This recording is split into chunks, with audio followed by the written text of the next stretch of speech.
by, it's still worth pausing for a moment to think some happy birthday thoughts. But first, what's your take on Suzanne Vega? Like her? Loathe her? Maybe never heard of her? Well, in case you fit the last group, she's an American singer in a folk style with a long and very distinguished career. Confession, I like her music. One of her best-known pieces was written in 1982, called Tom's Diner, and it was resurrected by UK producers DNA, becoming a worldwide dance remix hit back in 1990. In fact, it's the kind of song that keeps getting rediscovered and successfully adapted, most recently by Britney Spears and Giorgio Moroder. So, as you can imagine, it's sold a lot. It's got another claim to fame, arguably of an even more long-lasting kind, one that would ensure it's got a place in every music lover's collection. But at least one person might have a good reason to dislike it. His name? Karl-Heinz Brandenburg. And his job involved him listening to that track over and over and over again. Try it. Pick your favourite piece of music and then play it repeatedly. 2, 3, 10, 50, 100, 500, 1,000 times. Trust me, my bet is you're not going to be such a fan at the end of all of that. At least you might need a little time before you decide you want to listen again. Well, the work that he was doing was research into audio compression. Essentially, how to make digital copies of music in files small enough to broadcast or to share. And Brandenburg needed a piece of music to test his latest algorithm. As he explains, I was ready to fine-tune my compression algorithm, and somewhere down the corridor, a radio was playing Tom's Diner. I was electrified. I knew it would be nearly impossible to compress this warm a cappella voice. Which is how it comes about that Suzanne might have a good claim to being a mother of invention. And the invention in question here was the MP3. What's an MP3? Well, without getting too technical, it's what enables the music and other sound files to fit on your phone, your tablet, your computer, or any other device. Now, we've had the idea of sound reproduction for nearly 200 years. Although Edward Leon Scott, who was the inventor in 1857 of the phonograph, didn't think we'd actually want to listen. We'd be instead content to look at traces scrawled on paper emerging from his machine as it captured the incoming sound. So while he invented recording, it wasn't until Thomas Edison, 20 years later, that the possibility of playback came into view. And with that, things began to happen. But of course, that history had its own innovation challenges, a series essentially improving on the basics, not least how we store and manipulate the recordings we make. Wax cylinders gave way to shellac discs, which improved in capacity and reliability as newer materials became available. Other options emerged: magnetic oxide coated on tapes, optically readable compact discs using lasers, and eventually digital media. The trouble is that fidelity, which in Edison's day was pretty low, can only get higher at the expense of having big files carrying the recorded information. To put it in perspective, by the 1980s, when Karl-Heinz Brandenburg was working, it took 10 hours for a mainframe computer to decode 1 minute of digitized music. Now that's a big barrier. Many people could see the possibilities in digital media, in fields like music and films, but that wasn't going to happen if the storage problem couldn't be solved. Now, it's in situations like this that standards become important, not as regulations which constrain innovation, but rather as offering a framework within which conversations, research, other stuff can happen which shapes the future development of an innovation trajectory. In this case, the International Standards Organization, the ISO, played a very important role because it hosted a community of practice which became known as the Motion Pictures Expert Group, MPEG. It was particularly the brainchild of Leonardo Chiaragiglione, and it drew in big companies like Philips and AT&T, as well as institutes like the one in which Karl-Heinz Brandenburg was working. And the initial focus of this expert group was to try and enable the technologies around CD-ROMs. But the group could already see many other applications if digital files for audio and video could be compressed. So as their discussions progressed, so a series of subgroups emerged around different layers of the emerging standard model, particularly the one concerned with audio. And they became known as MPEG Layer 1, Layer 2, and Layer 3. Now, one of the success stories in the German innovation system is the way in which university research finds its way into practice so effectively. And one of the key channels is the network of Fraunhofer institutes. These are set up close to major universities with public funding, but they have a specific targeted mission area. They're staffed by a mixture of industry and university researchers, and many professors hold dual roles. So it wasn't a surprise that Dieter Seitzer was both a professor at the respected Friedrich-Alexander-Universität, the university in Erlangen close to Nuremberg, and he was also the director of the nearby Fraunhofer Institute for Integrated Circuits. And it also wasn't a surprise that in 1987 he had Karl-Heinz Brandenburg, one of his researchers, working in his team on an EU program, a European Union program called Eureka, which was one that designed to bring industry and university researchers together. Project 147 was focused on digital audio broadcasting, DAB, and particularly on the audio compression problem. So, Karl-Heinz was working on a novel approach based on psychoacoustics, basically a field that looks at how humans hear or sometimes don't hear things. And particularly, he realized that filtering out many of the sounds or masking them that people wouldn't really recognize wouldn't affect the remaining quality of the audio. So he could, in fact, reduce the size of files quite dramatically if he could work out precisely which sounds to leave out or mask and encode the audio.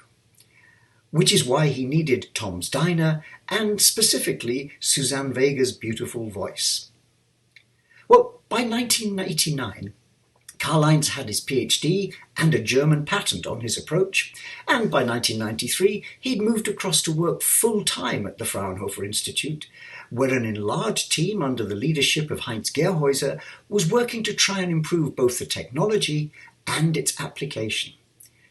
Now, in terms of christening cards, it wasn't much. Just a short email informing the team about how to refer to their work in future correspondence. But on July the 14th, 1995, the MP3 was born. The email basically has as its subject, file extension for layer 3 MP3. And it basically said, in the light of overwhelming consensus of a survey, the file extension for ISO MPEG audio layer 3 is now .mp3. The email concluded with a cryptic comment, "There's a good reason, believe me." There certainly was. Fraunhofer should have been in a strong position. In 1996, they were granted US patent number 5,579,430 for a digital encoding process. They'd already built a working encoder, i3-ENC, and launched that in 1994. But whilst they could see significant potential, they couldn't persuade others that their approach was worthwhile. Big companies like Philips were pursuing their own approaches, and potential users weren't knocked out by the technology. Despite their best marketing efforts, they'd only managed to scratch the surface with a licensing deal with the firm responsible for broadcasting the National Hockey League in the United States. Not quite world domination, but at least they had the name MP3. So they decided to try another avenue, exploit the growing interest in internet marketing and offer licenses through that channel. WinPlay 3, their player, was launched in September of that year with a modest price of around $50, targeted, as the name suggests, at personal computer users running Windows. It wasn't a runaway success. In fact, general reception was lukewarm, not least because it lacked an exciting user interface. But releasing software across the internet carried risks even then, especially in an environment where the wares, that's to say, the group, the community interested in often illegal sharing of files, were experimenting with sharing music, albeit mostly in uncompressed formats, which didn't lend themselves to widespread activity. An Australian hacker with the pseudonym Solo H bought a copy of Fraunhofer's WinPlay 3 using a stolen credit card, and then worked his way back, rummaged around files at the university, found the original source code, tweaked it a little, and released a freeware version. At least he showed a little remorse, because he did name the distro, the file that he shared, "Thank you, Fraunhofer." From a business point of view, this was bad news. The Fraunhofer team eventually retreated to a position where they continued to license the encoder, but accepted that the player element of their software was now well and truly out there. From a diffusion angle, this was the turning point. The software spread quickly and was hacked further. In particular, Tomas Uzelac, a Croatian programmer, came up with his AMP MP3 player in 1997. He released that initially as freeware, but later tried to set up a company to commercialize it.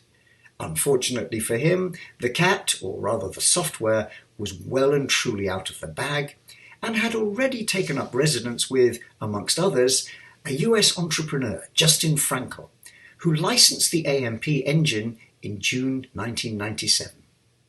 A year later, he'd set up his company Nullsoft and created Winamp, another freeware player for MP3. He and his colleague Dmitry Boldriev quickly learned with the market and adapted their product. They added skins, playlists, other features, so it quickly became a runaway success, despite their charging by then a $10 shareware fee. Winamp 1, the first version, sold over 3 million copies. Winamp 2, launched a year later, was one of the most popular Windows applications for its time. Nullsoft was eventually sold in 1999 to AOL for $80 million, and by 2000 it had 25 million users, a year later 60 million. Very widespread diffusion. But something else was happening across this emerging platform which would shake the foundations of the music industry altogether. The big difference between digital music and physical versions is that when you lend your album to someone else, there's really still only one copy. But if you share the file, there are 2 copies. And if your friend shares with a couple of others, there are 4, 16, and very quickly it's grown out of all proportion. Now, these fluid conditions opened up the possibility for further innovation, enabling sharing in more systematic and widespread fashion. Enter Sean Parker and Sean Fanning, who in 1999 launched a site called Napster, named after Fanning's university nickname. And this pioneered the idea of peer-to-peer, P2P networking, and opened up the possibilities of widespread file sharing. Within a year of its launch, there were close to 30 million users, and some network providers to US colleges calculated that perhaps 2/3 of their bandwidth was being used by students swapping files. It's perhaps not entirely fanciful to think that one of those music files might have been Tom's Diner. At this scale, it was inevitable that the music industry would begin to fight back. When Metallica found that their song I Disappear had been played in illegal MP3 format on radio stations weeks before its official release, it triggered the response. On December the 6th, 1999, the Recording Industry Association of America filed a lawsuit against Napster, the first of many. They won, but that didn't stop the problem, even though it eventually resulted in Napster's bankruptcy. By 2001, digital music using MP3 as the core format was everywhere. Microsoft had bundled the capability into its Windows Media Player, available on millions of PCs. The Fraunhofer team had a happy ending. They finally began to receive a small royalty from anyone using the format based on their patent, and they were able to use this money, which ran into several $1 billion in the end, to fund further R&D. But the big changes in terms of reshaping the music industry weren't actually going to come from the controlled environment of a research lab. More of that later, but for now, perhaps we should end by wishing once again, 25 years later, a happy birthday to the MP3.